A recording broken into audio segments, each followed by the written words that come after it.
Please give an energetic and warm welcome to the one and only, the founder of English Lovers Channel, Mr. Satyendra Singh.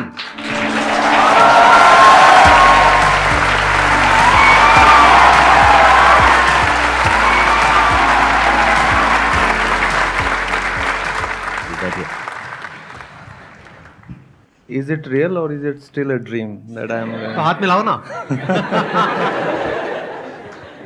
Sir को देख के वैसे मुझे अभी समझ नहीं आ रहा कि मैं बोल क्या रहा हूँ, मैं कहाँ बैठा हूँ.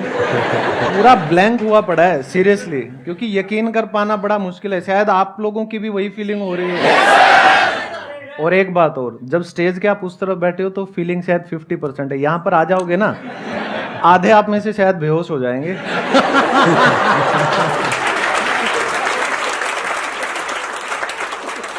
आप बताएंगे शॉर्ट में अपनी जर्नी के बारे में कि आपने क्या किया, कैसे किया और आज इस लेवल तक कैसे पहुंचे?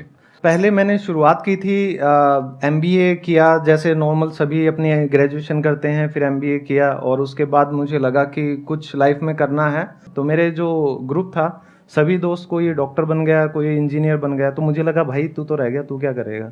तो उस टाइम पे मैंने इंग्लिश का सहारा लिया.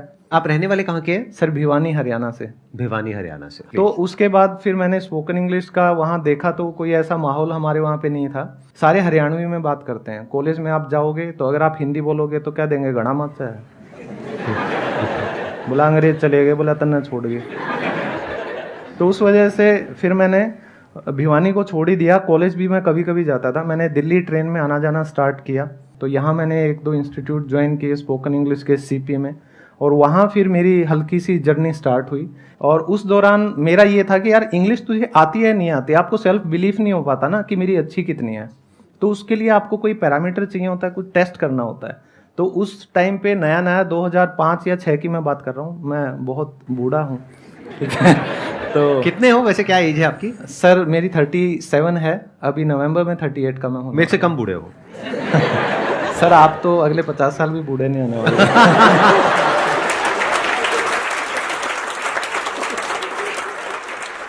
तो उसके बाद मैंने सोचा कि अपने आप को देखें तो इंग्लिश आती है नहीं तेरे को. फिर मैंने उस टाइम जो टॉप कॉल सेंटर्स हुआ करते थे, कन्वर्जेस, IBM, WNS, तो मैंने हर किसी में जाके इंटरव्यू देना स्टार्ट किया. जॉब करना मेरा मकसद नहीं था उस टाइम पे, लेकिन मुझे ये था अपने आप को टेस्ट करना है. तो फिर कन्वर्जेस में शायद 200 या 300 स्टूडेंट्स यानी कैंडिडेट्स थे, और वहाँ जाके फिर 5 या 6 घंटे के सिलेक्शन प्रोसीजर के बाद मेरा अकेले का सिलेक्शन हुआ. तो तब मुझे लगा कि हाँ कहीं तो तुम पहुँच गए हो. तो वहाँ से स्पोकन इंग्लिश की जर्नी मेरी स्टार्ट हुई थी. लेकिन क्योंकि भेड़चाल में MBA कर रहे थे उस टाइम पे सभी, हम भी फंस गए उस चक्कर में. MBA किया, फिर बैंकिंग की जॉब्स निकलने लग गई. तो बड़े भाई ने और मैंने बैंकिंग के लिए अप्लाई किया. हम दोनों स्टेट बैंक ऑफ इंडिया में गवर्नमेंट जॉब लग गए, पेंशन वाली थी. तो क्या चाहिए, घर पे धड़ाधड़ रिश्ते आने लगे तो बस खुल के कुप्पा हो जाते हैं. ठीक है. और आपने कितने साल तक करी वो जॉब? 5.5 साल सर. 5.5 साल तक आपने वहां पे जॉब करी. हाँ जी. फिर ऐसा क्या हुआ आपकी लाइफ में कि आपने इतना बड़ा डिसीजन लिया कि उस जॉब को छोड़ करके अपना ये पाथ चुना? मतलब ऐसा क्या हो गया? सर सबसे बड़ी त्रासदी या सबसे बड़ी घटना आप कह सकते हैं, मेरी शादी हो गई थी.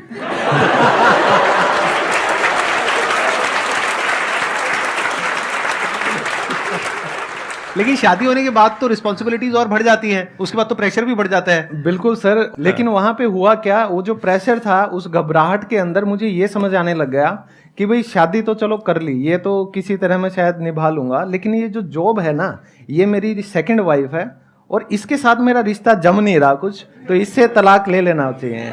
तो या तो मेरा जो रियल वाइफ है उनसे तलाक हो जाता या शादी उनसे हो जाता. तो मुझे लगा कि भाई तो अब उन्होंने भी सपोर्ट किया होगा.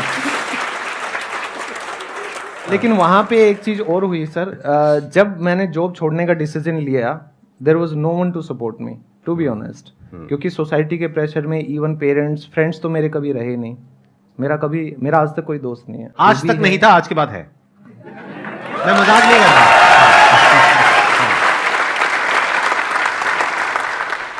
तो फिर मैंने जॉब तो छोड़ दिया, और हर कोई आपका मजाक उड़ाता था कि यार बैंक में मैनेजर होता, ठीक है, पेंशन होती.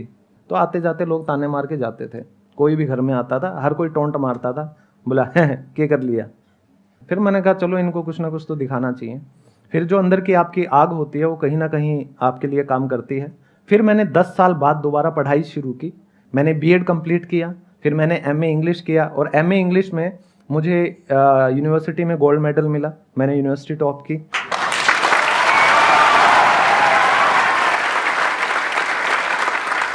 ये जो आपने किया, ये वो जॉब करने के बाद किया? Yes sir. कमाल है। मतलब उस टाइम पे एज कितनी थी आपकी? मेरी एज अभी ये 3 साल पहले की बात है सर। तो तब आई थिंक आप सबसे सीनियर हो गए अपने वहां पे? मैं तो कॉलेज में सबसे बूढ़ा मैं ही था। सबसे बूढ़े आप ही थे। फिर उसके बाद ये यूट्यूब की जर्नी कैसे शुरू हुई? सर आपकी जो वीडियो है स्पीक इंग्लिश विद कॉन्फिडेंस, उस वीडियो को देख के मैंने मेरी फर्स्ट वीडियो बनाई। मेरा एक सेशन आया था स्पीक इंग्लिश विद कॉन्फिडेंस, आज से आई थिंक 4 साल पहले, 4 या 5 साल पहले। तो अच्छा। मेरा चैनल बना है 2 साल पहले। अरे वाह, क्या बात है। और 2 साल में अच्छी तरक्की करी आपने, मानना पड़ेगा। अब आपके जो भी क्वेश्चंस हैं इंग्लिश स्पीकिंग से रिलेटेड, या जो भी जो हेजिटेशन होती है इंग्लिश बोलने में, वो आप इनसे पूछ सकते हैं। Good morning sir. मैं ना बेसिकली झारखंड से हूँ। यहाँ मैं डीयू की स्टूडेंट हूँ, एलएसआर की। तो मैं यहाँ आई हूँ, तो मैंने ये डिफरेंस देखा है ना कि वहाँ से और यहाँ में, यहाँ पे ऑलमोस्ट सभी लोग इंग्लिश ही बोलते हैं। बट ये डिफरेंस हो जाता है ना कि कहीं कहीं पे अगर हम नहीं बोल पाते हैं तो हमारा पूरा कॉन्फिडेंस ही लूज़ हो जाता है। लाइक मैं बहुत एक्सट्रोवर्ट टाइप की हूँ, बहुत बोलती हूँ, लेकिन ऐसा कहीं कहीं ऐसा एक प्लेस होता है कि जहाँ मैं नहीं बोल पाती, और शायद मेरे को उसका एक रीज़न लगता है इंग्लिश। तो सर उस टाइम पे कैसे, क्या डील करना चाहिए, क्या करना चाहिए? मैंने जैसे शुरुआत में बताया कि मुझे भी सेम आपकी तरह ही ये दिक्कतें फेस करनी पड़ी थी। आप में से कोई भी, या इस दुनिया में कोई भी, अगर कोई भी नई स्किल को सीखेगा और उसको कोशिश करेगा आजमाने की, तो फंबल तो होंगे, गलतियां तो होंगी। तो आपको ये सोचना है कि आपका मेन टारगेट क्या है, मेन गोल क्या है। उस रास्ते में हर्डल आएंगे, वो हर्डल हमारी ज़िंदगी में होते हैं जो अनचाहे दोस्त, ठीक है, और मैं उन्हें दोस्त नहीं कहता, मोस्टली आज के दिन दोस्ती के नाम पर टाइम पास चल रहा है। तो जो आपका रियल फ्रेंड होगा वो आपकी ग्रोथ में आपको सपोर्ट करेगा। चार्ल्स स्कूली एक अमेरिकन साइकोलॉजिस्ट हुए हैं, उनकी एक लाइन मेरी बड़ी फेवरेट है सर, आप कहें तो प्लीज। वो कहते हैं, I am not what I think I am, कि मैं वो नहीं हूं जो मैं सोचता हूं। I am not what you think I am, मैं वो भी नहीं हूं जो आप सोचते हो कि मैं हूं।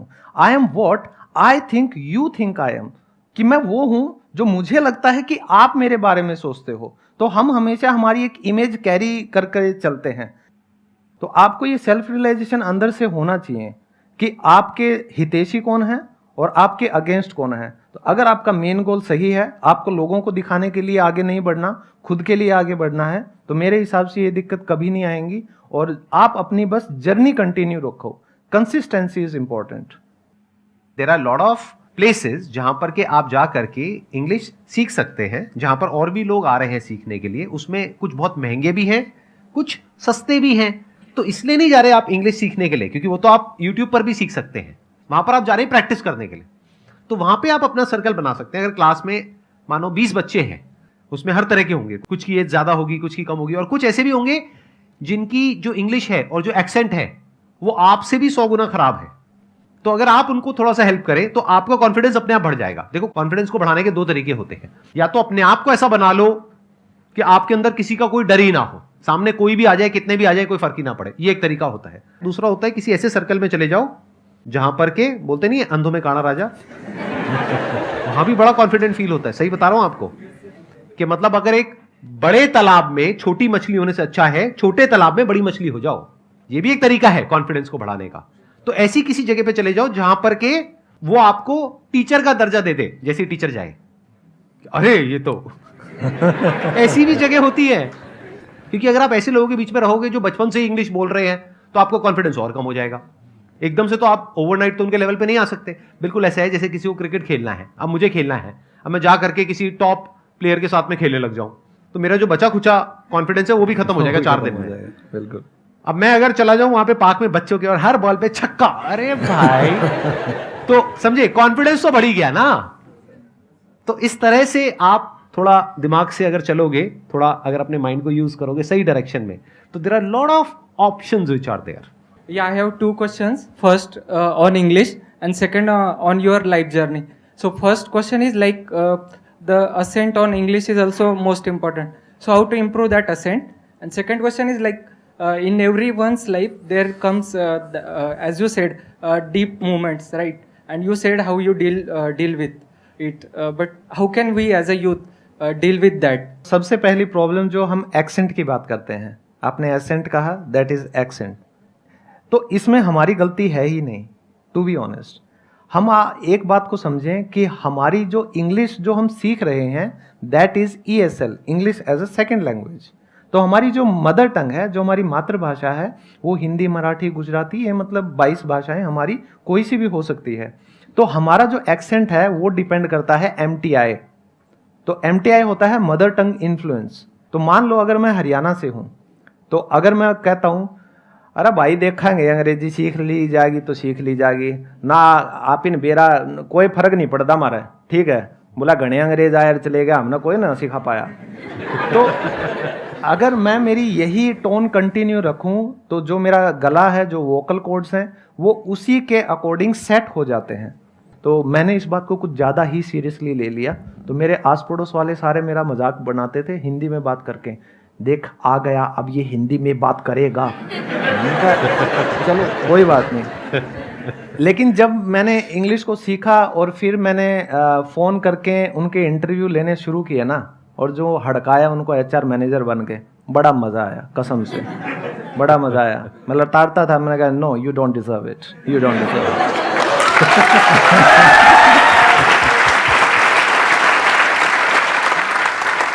तो आपको एक्सेंट इंप्रूव करना है तो अच्छी इंग्लिश को सुनिए और अच्छी इंग्लिश बोलकर उसकी प्रैक्टिस कीजिए, तो नॉर्मल इंग्लिश आपको हो जाएगी, आप वैसे प्रैक्टिस कीजिए। पहला तो आपका सवाल था एक्सेंट वाला।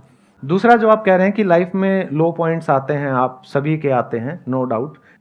मैंने हमेशा, मेरे बहुत ज़्यादा लो पॉइंट आए हैं जब लोग मुझे घर पे आके कहते थे सुसाइड करेगा कि काल करेगा परसों करेगा, बोले तेरी जी है तो बोला वो कर गया गलड़ी गाड़ में, देखो वो झूल गया।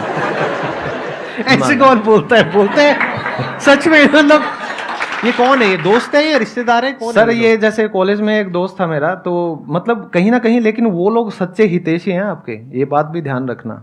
मैंने हमेशा उन लोगों को बहुत पॉजिटिवली लिया है और ऐसे लोग आपके आसपास होने ही चाहिए। तो जब आपका लो पॉइंट आता है उसको आप एज एन अपॉर्चुनिटी लो, ठीक है, कि आप क्या क्या कर सकते हो, कि अब आप जीरो हो गए, अरे अब तो आपके पास ऑप्शंस भरे पड़े हैं, अब तो खोने के लिए कुछ भी नहीं है, कुछ भी नहीं है। अब तो मैं ये भी कर सकता हूँ, वो भी कर सकता हूँ। तो लो पॉइंट कभी भी आए ये तो सोचो ही मत कि यार सब कुछ खत्म हो गया। कई मतलब यंगस्टर्स लग जाते हैं, मतलब गलत डायरेक्शन में चले जाएंगे कि यार हमारा कोई नहीं है, अकेले दुनिया में भाई कुछ नहीं दरिया इस धरती पे, यार पी का पड़ जाओ। उससे कुछ नहीं होगा।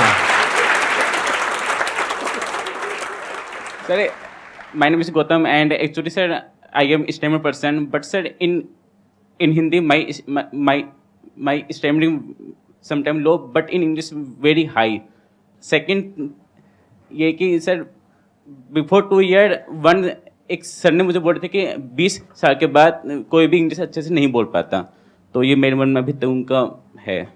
आपको कहीं ना कहीं लाइफ में या अपनी फैमिली में शायद कुछ है जो मतलब आप उभर के 100% अपनी पर्सनैलिटी से ऊपर नहीं आ पा रहे हो, कहीं ना कहीं कॉन्फिडेंस आप में कम है, ठीक है। तो लाइफ में आप हो सकता है कि कुछ करना चाहते हो लेकिन आपको लगता है शायद मैं नहीं कर पाऊंगा, तो वही बात आपकी हिंदी में आ जाती है।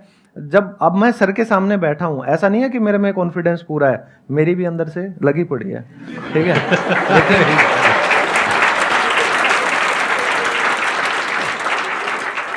आई थिंक मैं यहाँ पे थोड़ा सा ऐड करूंगा, ये जो बात ये बोल रहे हैं ना, इन्हीं के क्वेश्चन में इनका जवाब है। इनको किसी ने ये बोला है, इनके किसी सर ने या किसी ने बोला है कि 20 साल की एज के बाद में जा करके आप इंग्लिश नहीं सीख सकते हो, तो ये इनके माइंड में बैठा हुआ है। This is a mental block. ये पूरा मेंटल ब्लॉक है सर, ऐसा बिल्कुल भी पॉसिबल नहीं है। आपको मैं सच बात बताऊं तो जब मैंने चैनल मेरा वायरल स्टार्ट हुआ था तो मुझे 50 साल 60 साल ऐसे मेरे इतने ज़्यादा स्टूडेंट्स हैं, तो शुरू में एक्साइटमेंट होती है ना, सब्सक्राइबर से बात करेंगे, तो नंबर भेजते थे या मेरा मांगते मैं फट दे देता था, बात करते थे, हेलो जी हेलो। तो एक कोलकाता से एक लेडीज़ थी 60 ईयर्स ओल्ड, उन्होंने मुझसे इंग्लिश सीखी और उन्होंने इतना आशीर्वाद दिया मुझे, तो मुझे समझ ही नहीं आया कि मतलब मैं किन शब्दों में खुद को भगवान को धन्यवाद दूं कि मेरे को एक टीचर बनाया, कि मैं किसी की लाइफ में कोई चेंज ला पाया। तो आपका ये जो मेंटल ब्लॉक है ये बिल्कुल गलत है वो जो टीचर या कोई भी इंसान जिसने आपको ये चीज कही थी उसकी जिंदगी में दोबारा शक्ल मत देखना, वो निहायत ही हाँ निकम्मा और नेगेटिव किस्म का इंसान है। ऐसे इंसान का जो ओरा होता है ना वो भी आपको खराब कर देता है। ठीक है, पॉजिटिव लोगों के साथ रहो, सर की वीडियोस देखते रहो, ऐसा कुछ भी नहीं है। चाहे आप 70 साल के हो जाओ, 75 साल के हो जाओ, जब तक आपका दिमाग 1% भी चल रहा है, आप इंग्लिश क्या दुनिया की कोई भी भाषा सीख सकते हो, उसमें कोई भी वो नहीं। Excellent point, thank you so much जी, थैंक यू सो मच।